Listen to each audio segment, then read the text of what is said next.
Olá meus amigos, muito bom dia! Mais um vídeo aqui para vocês. Eu sou o Gustavo do canal 4SA Flórida, o seu, o meu, o nosso canal.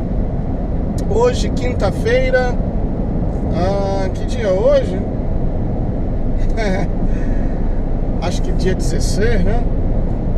Dia 16, quinta-feira, são 7 horas em ponto, aqui na Flórida, 8 da manhã, aí no Brasil.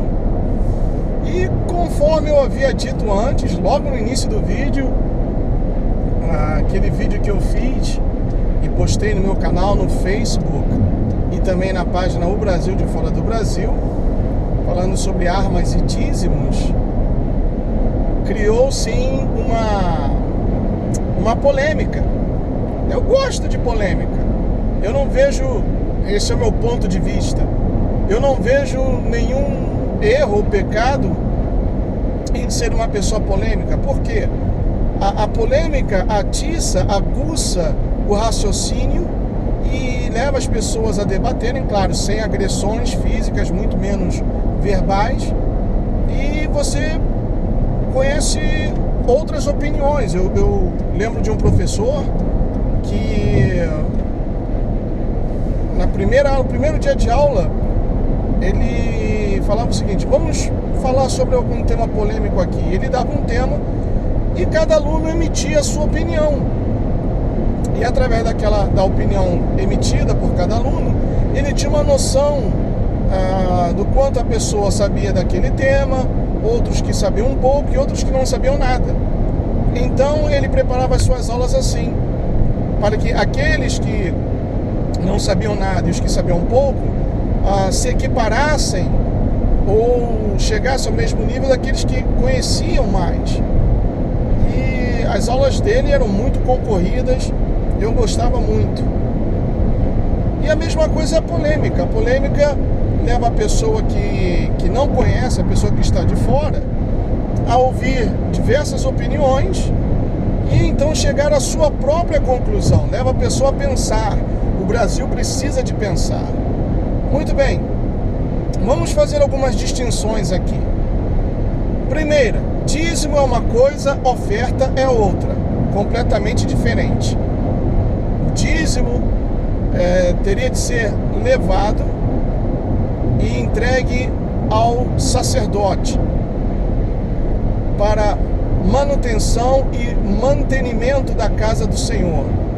Lá em Malaquias nunca fala em dinheiro. As pessoas levavam cereais não, levavam hortaliças, vegetais, de tudo. E aí os sacerdotes aceitavam aqueles dízimos, distribuíam entre os pobres, as viúvas, os órfãos, e também para a manutenção do templo e deles também. E além disso, o sumo sacerdote também apresentava o dízimo dos dízimos, coisa que nem todos os pastores, eu conheço pastores que, por exemplo, não dão dízimo, segundo o que muita gente pensa que o dízimo é dinheiro. Eles não dão dízimo. Eu conheço pastores que não dão dízimo. E a própria Bíblia fala que o sumo sacerdote apresentava o dízimo dos dízimos. Então aí já temos a primeira contradição. Segundo, oferta é algo voluntário. É algo voluntário que nasce do coração da pessoa. Por exemplo, quando Davi, fazendo uma preparação para a construção do templo, Deus já lhe havia revelado que não seria ele quem construiria, mas Salomão, seu filho. Então Davi, um homem segundo o coração de Deus, pensou da seguinte forma: bom, já que Deus não me permitirá construir o templo, deixa eu então preparar tudo para que meu filho Salomão construa. Então Davi convocou todo Israel e aqueles cujo coração o mover para que trouxessem ofertas, não dízimo, para a construção do templo. E o povo, de muito bom grado, com alegria de coração, eles trouxeram além do que Davi havia pedido. Oferta, não dízimo. Quero aproveitar também para mencionar que a viúva pobre, né, que todos estavam depositando suas ofertas, e a viúva que somente tinha uma moeda foi lá e deu tudo que tinha. E o Senhor Jesus disse assim: essa mulher ha dado mais do que todos, porque da sua pobreza ela deu tudo o que tinha. A única moeda. Ela deu oferta, ela não deu o dízimo. Ela deu oferta, não deu o dízimo. Algumas pessoas comentaram, eu li assim rapidamente: poxa, mas por que você misturou desarmamento com dízimo? Ora, isso foi feito propositalmente. Pega a sua Bíblia e leia Lucas, se não estou equivocado, 11:42. Lucas 11:42.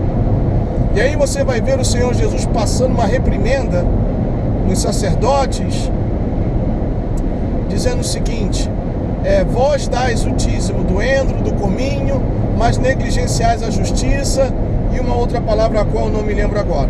Muito bem. O senador Magno Malta, evangélico, ele disse, eu tenho um vídeo, que depois do desarmamento da população, diminuiu a violência. Que antes se matava muito mais. E após o desarmamento diminuiu-se a violência.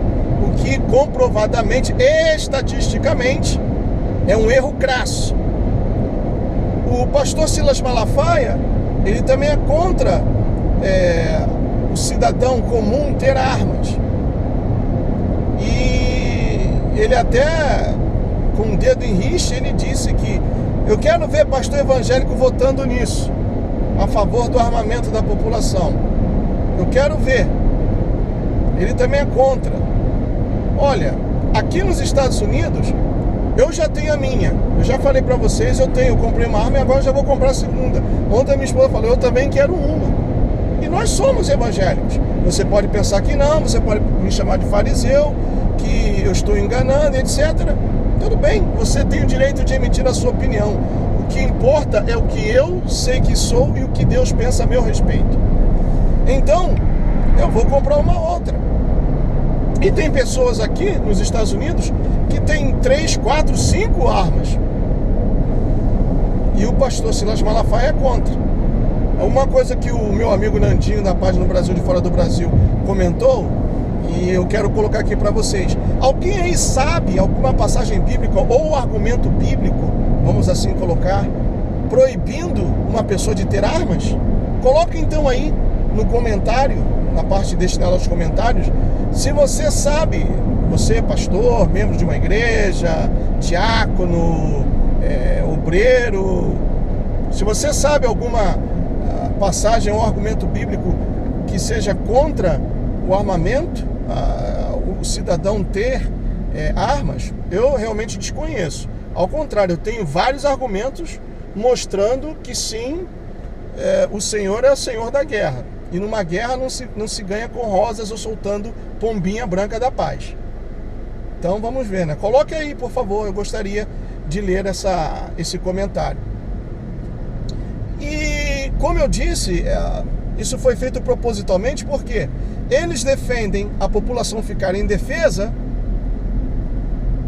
e negando o direito da população de se defender, mas omitem a justiça a respeito sobre o dízimo. É como o Senhor Jesus disse: vós dais o dízimo do endro, do cominho, mas negais a justiça, negligenciais a justiça.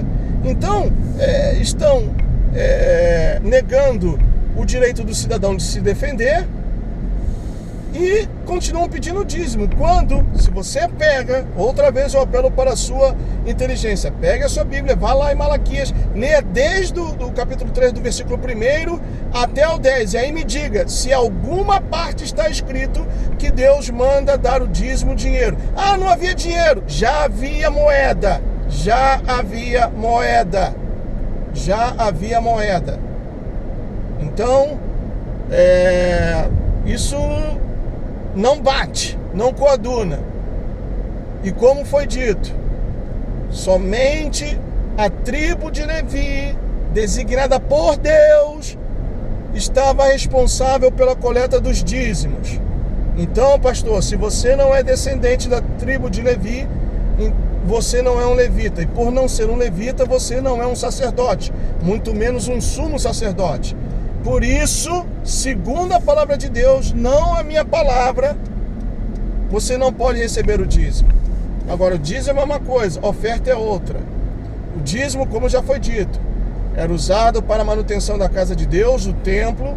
Naquela época não havia corrente elétrica, então era tudo à base de velas. Tinha um óleo para a manutenção dos profetas também, dos sacerdotes, e para ajudar os pobres, as viúvas, para que ninguém morresse de fome ou passasse fome.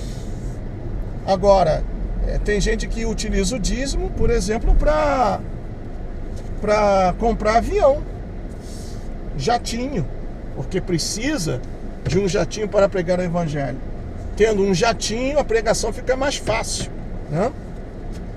E aí o membro, a pessoa, muitas vezes, que colaborou para a compra do jatinho do pastor, não tem nenhum carro para ir para casa, depende de ônibus ou então vai a pé. É justo isso? Estão negligenciando a justiça. E aí? Eu estou falando com bases bíblicas. Olha, sabe o quê?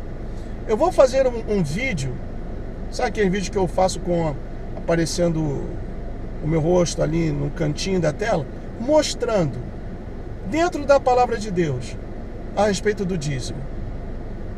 O argumento da viúva está provado que foi uma oferta, não foi dízimo. E outros argumentos mais, como essa de Lucas 11:42 e outros argumentos.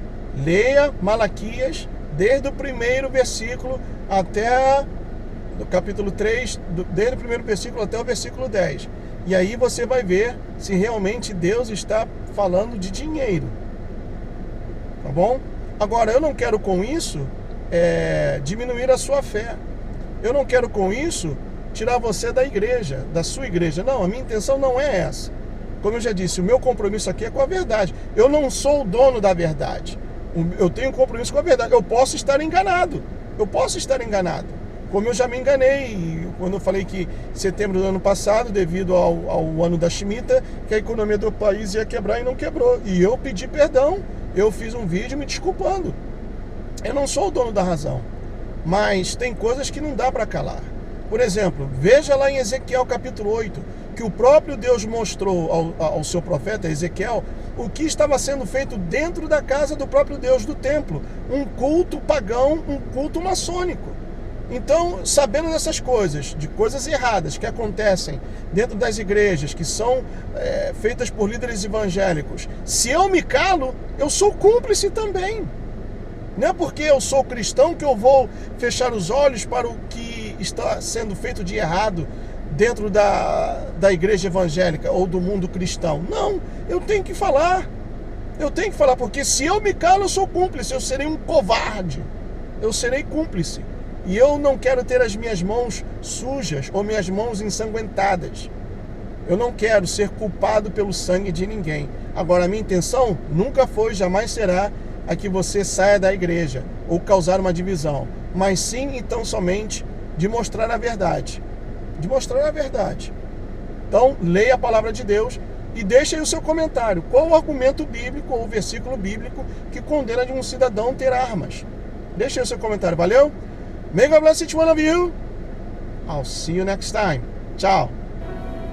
It's still the same old story, a fight for love and glory. Story, a fight for love and glory. Story, a fight for love and glory. Story, a fight for love and glory. Story, a fight for love and glory. Story, a fight for love.